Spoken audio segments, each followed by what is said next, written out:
一場天災嚟得好突然，來自世界各地唔同背景嘅動物居民喺海上四處漂流。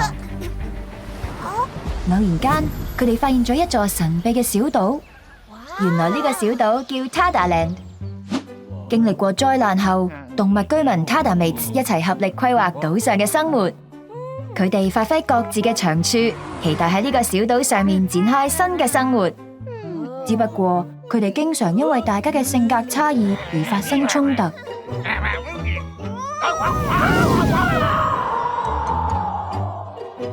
外向型嘅香芋燕唔明白點解內向型嘅知心雞放假淨係想留喺屋企。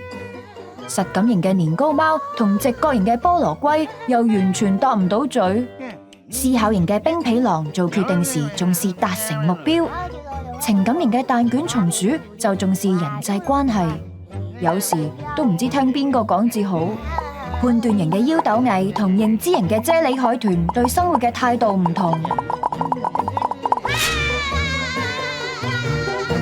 想知喺呢啲情況點樣解決人際相處問題，就要睇 MBTI 人際探險，不同性格類型一起生活要如何相處。